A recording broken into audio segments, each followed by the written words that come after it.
پہنچتا ہے نا، ادب اتنی غایت درجے تک پہنچتی ہے. ادب دیکھیں، ہم کہتے ہیں حضور غوث پاک کے در کے غلام ہیں. اعلیٰ حضرت سرکار فرماتے ہیں نا نا نا، ان کے در کا غلام یہ احمد رضا یہ قطعی گوارا نہیں. تو کہا حضور تب کا آقا غوث اعظم سرکار کا کی شخصیت سے آپ کا در اور آپ کے در سے نسبت آپ کے در کا کتا، اس کتے سے احمد رضا کو نسبت ہے. اس مقام کو سمجھو ذرا. 1000 مرتبہ اشعار کو پڑھنے والوں منہج اعلیٰ حضرت کو سمجھو، مسلک اعلیٰ حضرت کا نعرہ لگانے والوں اس مسلک کو سمجھو اور سمجھنے کی کوشش تو کرو. فرمایا نا میں ڈائریکٹ یہ کہوں آقا غوث اعظم سرکار کے در کا غلام ہوں؟ نا. فرمایا نہیں، اے آقا غوث اعظم سرکار تجھ سے در سے سگ، اس سگ سے ہے مجھ کو نسبت، میری گردن میں رہے دور کا دورہ تیرا. پھر ایک سوال پیدا ہوتا ہے کہ ان کے در کے غلامی کا پٹا آخر گردن میں ڈالا کیوں؟ سوال پیدا ہوتا ہے کہ نہیں پیدا ہوتا؟ وہ آپ سننا چاہتے ہیں، میں نے اندازہ لگا لیا 10-15 منٹ سننا چاہتے ہیں آپ ہے نا، 10-15 منٹ سننا چاہتے ہیں. آخر ان کے در کی غلامی یا ان کے غلامی کا پٹا گردن میں ڈالنے سے فائدہ کیا ہے؟ یہی تو مطمع ہے، یہی تو مرکز، یہی تو محور ہے.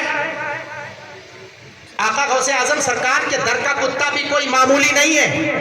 اور کتے کے اوصاف کو اگر پوچھا جائے شیخ کمال الدین دیمری رحمت اللہ علیہ سے حیات الحیوان میں، تو یہ علماء بیٹھے ہوئے ان سے پوچھیں کتے میں 11 صفتیں ایسی ہیں اگر وہ صفت کسی انسان میں پالی جائے تو وہ اللہ کا ولی ہو جائے، وہ اللہ کا ولی ہو جائے. کتے کے اندر جو صفت پائی جاتی ہے، کتے کو اپنے در سے دھتکارنے والوں سنو، کم سے کم شیخ امام ابو الحسن بصری رحمت اللہ تعالیٰ نے اس قول کا جائزہ لو. کسی نے چھڑی کو اٹھایا تھا اور اٹھانے کے بعد کتے کو مارنے کے لیے آگے ہاتھ بڑھایا تھا.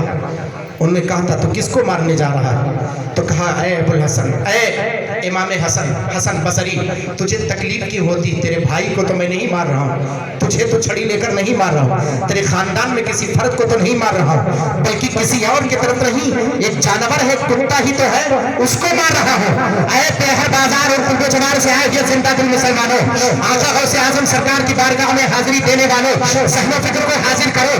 شیخ امام حسن بصری رحمت اللہ علیہ نے تڑپ کر جواب دیا تھا، ارے نادان مجھے پتا ہے نہ تو میرے بھائی کو مارنے جا رہا ہے، نہ تو میرے بیٹے کو مارنے جا رہا ہے، نہ میرے خاندان میں کسی فرد کو مارنے جا رہا ہے. ارے کم سے کم اتنا تو خیال کر کہ جس چیز کو مارنے جا رہا ہے، جس نے تجھے پیدا کیا اسی نے اس کو پیدا کیا ہے، تجھ کو جس نے پیدا کیا ہے اسی نے اس کو پیدا کیا ہے. اور فعل الحکیم لا یخلو عن الحکمہ، اور حکیم کا قول حکمت سے خالی نہیں ہوتا ہے، حکیم کا کام کوئی حکمت سے خالی نہیں ہوتا ہے.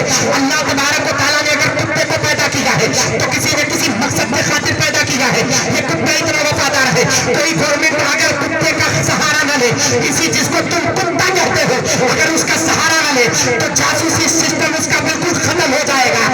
اس کی اہمیت کو ذرا سمجھو اور سمجھنے کے بعد بارگاہ اعلیٰ حضرت میں حاضری دو اور پوچھو حضور اپنی نسبت آپ نے کتے سے کیوں کی؟ تو آگے چل کر فرماتے ہیں ارے اس نشانی کے جو سگ ہے نہیں مارے جاتے، حجر تک میرے گلے میں رہے پٹا تیرا. زندہ باد زندہ باد. کیا کہنے اس نشانی کے جو سگ ہے نہیں مارے جاتے. فرمایا اتنا عام مقصد نہیں ہے. آقا غوث اعظم کے بارگاہ میں آنے والوں سنو، آقا غوث اعظم کہتے کسے ہیں؟ ابھی تو آپ نے شعر سنا ہے، مقصد شعر سنو، منہج شعر سنو. مسلک اعلیٰ حضرت کا نعرہ لگانے سے نہیں ہوتا.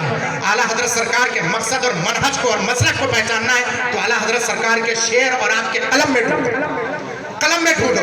علم و ہنر کی تحریز اور علم و آگہی کے دہلیز پر آ کر بیٹھو تو سمجھ میں آئے گا کہ قلم اعلیٰ حضرت کہتے کسے ہیں، منہج اعلیٰ حضرت کہتے کسے ہیں، فکر اعلیٰ حضرت کہتے کسے ہیں. یہی اعلیٰ حضرت سرکار ہے. فرمایا نا ہم نے نسبت اتنی آسانی سے نہیں کی، یہ اس لیے نہیں کہا ہے کہ تجھ سے در سے سگ، اس سگ سے ہے مجھ کو نسبت، میری گردن میں رہے دور کا نورا میرا، بلکہ اس لیے کہا ہے کہ اس نشانی کے جو سر ہے نہیں مارے جاتے، حجر تک میرے گلے میں رہے پٹا تیرا.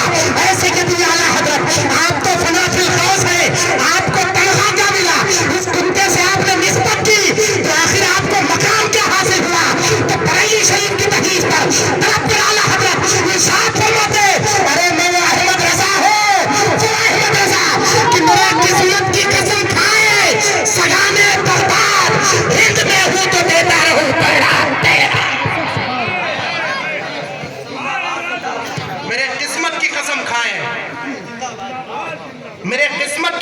کھائے سگانے بغداد.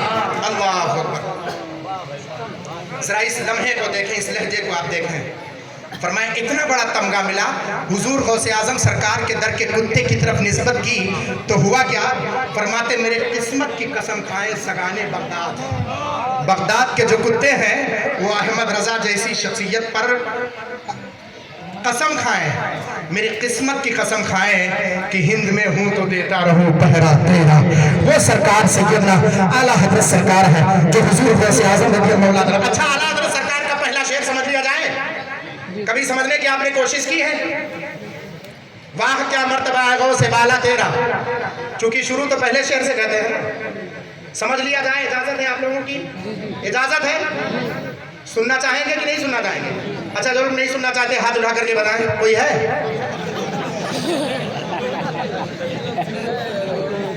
دونوں ہے. اچھا جو لوگ سننا چاہتے ہو ہاتھ اٹھا کر کے بتائیں. سونے کو تو نہیں ملے گا, البتہ مجھے جس کو سگنل دینا ہو, لال جھنڈی دکھانا, ہری جھنڈی نہیں, لال جھنڈی جس کو دکھانا ہو وہ صرف ایسے کر دے, بس میں سمجھ جاؤں گا کہ میرا معاملہ تمام ہے. لال جھنڈی مجھے دکھ گئی ہے, مجھے ہٹنا ہے یہاں سے. ذہن و فکر کو سننا چاہتے ہیں؟ اگر ہندوستان کے دہلیز سے آقا غوث اعظم سرکار کو سمجھنا چاہتے تو ایک لہجہ, ایک لمحہ, ایک طرفہ میں آپ تمامی حضرات کے سامنے رکھ دوں. ہندوستان کی دہلیز سے سننا چاہتے ہیں؟ دیکھیں آپ ذہن و فکر کو حاضر کریں. مخدوم پاک کی چھوچا کو جانتے ہیں؟ جتنے لوگ جانتے ہیں ہاتھ اٹھا کر کے بتائیں. یہی مخدوم اشرف کی چھوچی رحمت اللہ تعالیٰ علیہ. دو ایسی شخصیتیں ہیں دنیا اسلام میں جنہوں نے اللہ تبارک و تعالیٰ کے راہ کے خاطر, باب التصوف کے خاطر, باب ولایت کے خاطر, باب التصوف کے خاطر, اللہ تبارک و تعالیٰ کے راستے کے خاطر بادشاہت کو ٹھوکر مار دی. بادشاہت کو ٹھوکر ماری. سیدنا ابراہیم ابن ادہم ہے, اور ایک شخصیت تاریخ السلطنت سیدنا مخدوم موحد الدین جہانگیر سمرانی سامانی مخدوم اشرف کی چھوچوی رحمت اللہ علیہ کی ذات پاک. یہ دو شخصیتیں ہیں جنہوں نے بادشاہت کو ٹھوکر ماری. یہ پیہر والے ہیں, مارکیٹ والے حضرت. ان کو تو صرف سودا سمجھ میں آتا ہے, اور وہ بھی سودا, وہ بھی مہنگا سودا. ایک مہینے میں اگر 10,000 20,000 کمائیں گے تو سوچتے ہیں دوسرے مہینے میں 40,000 کی کمائی ہوتا ہے کہ نہیں ہوتا ہے؟ ایک مہینے میں کسی کی کمائی 50,000 ہو تو دوسرے مہینے سوچتا ہے کہ 60,000 کی کمائی ہو. کچھ لوگوں کا چہرہ تو میں نام لے کر کے بتا سکتا ہوں کہ ہاں ایسے ایسے لوگ ہیں, اور ہر ایک ایسے ہی ہوتا ہے. بولو ہے کہ نہیں؟ اچھا ایک بندہ مجھے ایسا دکھاؤ جو ایک مہینے میں 50,000 کمائے اور دوسرے مہینے میں سوچے نہیں میں 20 ہی کماؤں گا. کوئی ایسا بندہ ملے گا آپ کو؟ کوئی ایسا ملے گا؟ ہر ایک ترقی کرنا چاہتا ہے کہ نہیں بیٹا؟ ہر ایک ترقی پر جانا چاہتا ہے, ہر ایک اونچائی پر جانا چاہتا ہے.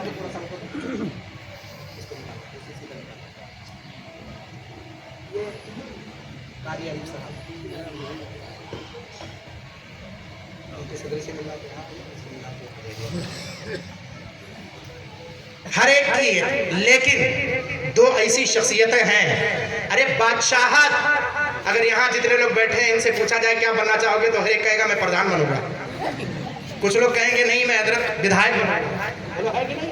کچھ لوگ کہیں گے نہیں بدھائک سے کام نہیں چلے گا, سیدھے سی ایم بناؤ.